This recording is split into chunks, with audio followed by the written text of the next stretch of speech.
Auzubillahiminash-shaitanir-rajim. Bismillahir-rahmanir-rahim. Assalamu alaikum dear students. Welcome back to my channel. ENG 513 final term series lesson number 29 के question answer देखेंगे. Let's get started. First question है हमारे पास, what is the recent shift in understanding regarding listening skills in L2 acquisition. यानी कि L2 acquisition में listening skills को किस तरह से देखा जाता है. Listening skill is now considered a skill that can support the development of other language aspects like speaking and reading fluency. Listening skill को एक ऐसी स्किल कंसीडर किया जाता है जो कि लैंग्वेज की जो दूसरे एस्पेक्ट्स हैं, दूसरी स्किल्स हैं, उनकी डेवलपमेंट को सपोर्ट करती है. दूसरी skills like speaking and reading. Next question है, why is it important for L2 learner to develop both listening and reading skill. L2 learner के लिए दोनों स्किल्स यानी कि लिसनिंग और रीडिंग, ये दोनों स्किल्स डेवलप करना क्यों ज़रूरी है. Learner need both written and spoken form of the language to acquire fluency as they are complementary input channels. Learner को फ्लुएंसी एक्वायर करने के लिए ये दोनों स्किल्स लर्न करना बहुत ज़रूरी है. How does L1 listening skill development differ from L2 listening skill development. L1 की जो लिसनिंग स्किल की डेवलपमेंट है वो L2 लिसनिंग स्किल की डेवलपमेंट से किस तरह डिफरेंट होती है. L1 learner typically use listening skill to support reading, while L2 learner often develop both skills simultaneously due to limited language exposure. जाहिर सी बात है, जो L1 लैंग्वेज होती है उसको हमारे लिए लर्न करना ज़्यादा इजी होता है क्योंकि हम एक ऐसे इन्वायरमेंट में रह रहे होते हैं. यहाँ पे फर्स्ट लैंग्वेज जो हमारी होती है उसका एक्सपोजर ज़्यादा होता है, वो ज़्यादा हमें सुनने को मिल रही होती है. लेकिन L2 की जो है ना वो कॉन्शियसली हमें लर्न करनी पड़ती है रीडिंग और लिसनिंग स्किल एक साथ.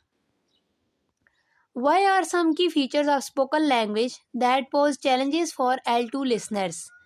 ऐसे कौन से की फीचर्स हैं स्पोकन लैंग्वेजेस के जो कि L2 लिसनर के लिए चैलेंजेस क्रिएट कर सकते हैं.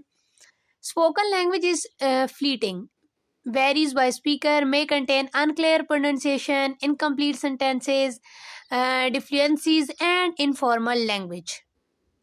यानी कि जो एक L2 का जो लर्नर है वो कैसे इन्वायरमेंट में है जहाँ पे L2 बोली जा रही है, तो स्पोकन लैंग्वेज को समझने के लिए उसे ये डिफ़िकल्टीज आ सकती है कि बाज़ औक़ात प्रोनंसिएशन समझने में मुश्किल होती है, लोगों की एक लफ्ज़ की प्रोनंसिएशन डिफरेंट होती है.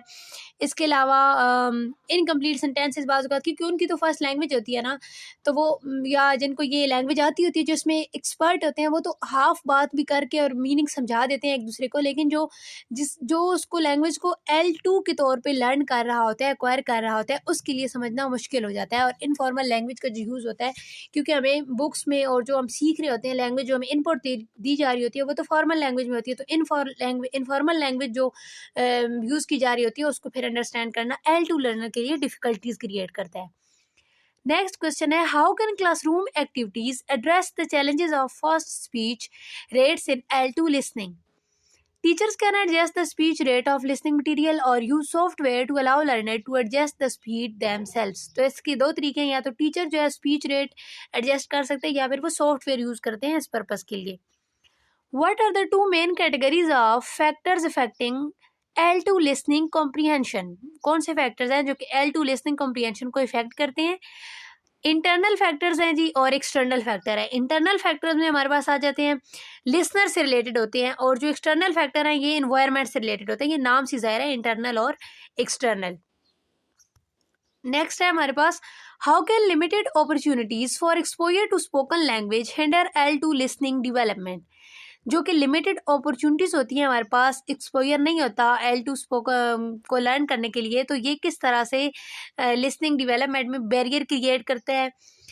Learner deprived of ongoing exposure struggle to develop their listening ability. इसकी एग्जांपल आप इस तरह से ले सकते हैं. फ़र्ज़ करें कि उर्दू हमारी नेटिव लैंग्वेज है या उर्दू हमारी फर्स्ट लैंग्वेज है और इसमें हम एक्सपर्ट हैं. अब हम सेकंड लैंग्वेज जो है वो इंग्लिश लर्न करना चाहते हैं, लेकिन हम एक ऐसे इन्वायरमेंट में रह रहे हैं जहाँ पे हर तरफ उर्दू या कोई और हमारी जो रीजनल लैंग्वेजेस हैं वो बोली जाती हैं. तो जब वो लैंग्वेज बोली नहीं जा रही, बहुत कम उसका एक्सपोजर है, हमें उस लैंग्वेज में कम्युनिकेट करने का मौका नहीं मिल रहा, उसको सुनने का मौका नहीं मिल रहा, तो ये जाहिर सी बात है एक बैरियर क्रिएट करेगा हमारी लैंग्वेज डेवलपमेंट में और लिसनिंग डेवलपमेंट में. नेक्स्ट क्वेश्चन है, what are the 3 main stages involve in the theory based listening lesson. जो थ्योरी बेस्ड लिसनिंग लेसन होते हैं उसमें कौन से 3 मेन स्टेजेस होते हैं जी? मोस्ट इंपॉर्टेंट क्वेश्चन है। Pre listening, while listening and post listening. Pre listening, while listening and post listening. Last question है हमारे पास, what is the purpose of pre listening activities in an L2 listening lesson. अब pre listening जो activities होती हैं जो कि first stage है थ्योरी बेस्ड लिसनिंग लेसन में, उनका क्या किरदार होता है, उनका क्या पर्पस होता है? To prepare student by establishing listening goals, activating background knowledge, providing linguistic support and setting up a listening goal for comprehension level. इसकी एग्जांपल आप इस तरह से ले सकते हैं कि फ़र्ज़ करें कि क्लास स्टार्ट करने से पहले टीचर जो है वो स्टूडेंट को बताता है कि आज हम बात करेंगे लिसनिंग स्किल के बारे में। लिसनिंग स्किल के बारे में जो आज हम डिस्कशन करेंगे उसके बाद आपको समझ आ जाएगी कि लिसनिंग स्किल क्या होती है, किस तरह से हम डेवलप कर सकते हैं। तो इस तरह से टीचर जो है वो स्टूडेंट को गोल्स बता रहा होता है, स्टूडेंट को मेंटली प्रिपेयर कर रहा होता है कि उन्हें कौन कौन से पॉइंट नोट करने, कौन कौन सी चीज़ें सीखनी है। इसके अलावा बैकग्राउंड नॉलेज बता रहा होता है कि लिसनिंग स्किल होती क्या है, इसके बारे में जो मेन इन्फॉर्मेशन होती है, ताकि जब वो लेक्चर दें तो स्टूडेंट को अंदाज़ा हो कि वो क्या पढ़ रहे हैं और उन्हें इसके आखिर में क्या सीखना है, किस काबिल होना है। तो ये था जी आज का लेक्चर। आई होप सो कि आपको वीडियो अच्छी लगी होगी। अगर आपको वीडियोस अच्छी लगती है तो काइंडली चैनल को सब्सक्राइब कर दें। मिलते हैं नेक्स्ट वीडियो में। दुआ में याद रखिएगा। अल्लाह हाफिज़।